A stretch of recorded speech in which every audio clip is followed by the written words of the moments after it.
Let's be honest. Have you ever felt like grammar is just this giant, complicated book of rules that's kind of designed to trip you up?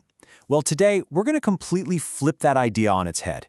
We're going to demystify grammar and make it simple, powerful, and honestly, your best tool for getting your point across. Here's a cool way to think about it. Words are just like Lego bricks. Seriously, each one has a specific shape, a specific job, and once you figure out how they all snap together, you can build absolutely anything you can imagine. And that's the real secret, you know? A powerful sentence doesn't just happen by magic, it's designed. Grammar isn't about a bunch of restrictions, it's the toolkit that makes you a sentence architect. And just like any good architect, you can't just start building, right? You need a plan, you need a blueprint. So let's lay out our plan for today. First up, we'll go over our blueprint, which is what we're doing right now. Then we're going to meet the building blocks themselves, the 8 parts of speech. After that, we'll learn the basic rules of construction, and finally, we'll see how it all comes together in action. All right, let's get right into it. It's time to meet the 8 essential building blocks, the ones that are the foundation for literally every sentence you'll ever write. And here they are, the whole crew, our 8 parts of speech. You can see each one has a really specific job.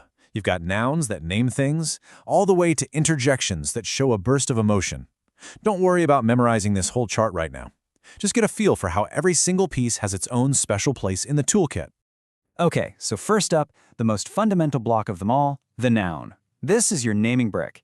It's what gives a name to everything, whether it's a person, a place like Chennai, a thing you can touch like a dog, or even a big idea you can't, like happiness.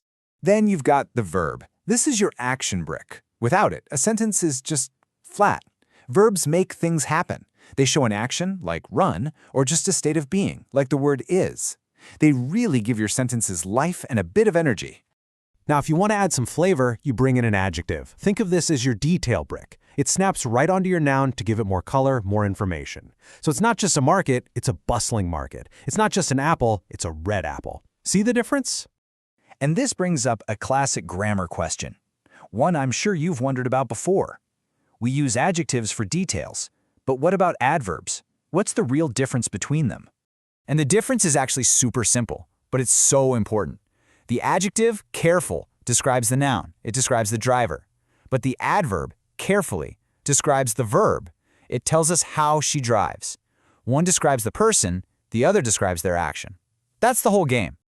All right, to finish out our toolkit, let's do a quick lightning round for the last 4 blocks. You have pronouns like he or it. They're just stand-ins for nouns so you don't sound repetitive. Prepositions like in or on show relationships. Conjunctions like and or but are the glue that holds words and ideas together. And finally, interjections like wow, they're that little pop of human emotion. Okay, so we've met all our building blocks. Now what? What's the instruction manual look like? Let's check out the basic rules of construction for putting them all together the right way. And the rules are pretty straightforward. Do use those detail bricks, your adjectives and adverbs to make your writing pop. But as we just saw, don't get them mixed up. Always, always do capitalize proper nouns like India. And here's a pro tip, don't use a pronoun like he or it if your reader has to guess who or what you're talking about. Okay, it's pop quiz time. You've seen the bricks, you know the basic rules. So let's put on our architect hard hats, see if you can spot the error in this next sentence. Take a close look at this one, the children's plays. There are actually 2 little mistakes hiding in there. Can you find them? And here is the fix. First off, the plural of child is children, not children's. That's a common one. And second, since the subject is plural, children, the verb doesn't need that S at the end, so it becomes the children play. Much better. Let's try one more. How about this one? She drive careful. Again, a couple of small but really crucial mistakes are hiding in plain sight here. And here's the corrected version. First, we need an adverb to describe how she drives. So not careful, but carefully.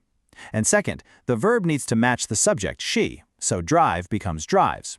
You put it all together and you get she drives carefully. Perfect. You guys are doing great.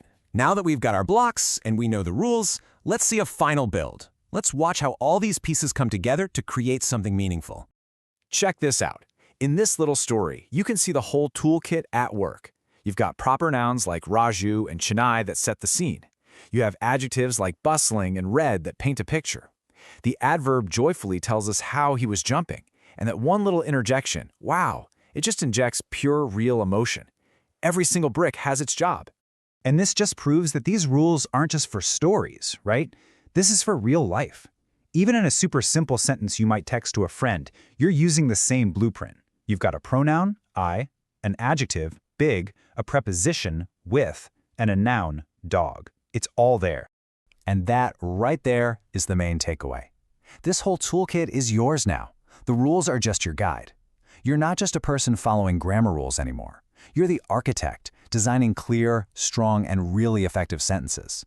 So I guess there's only one question left, right? Now that you've got the blueprint and you have all the building blocks, what are you going to build?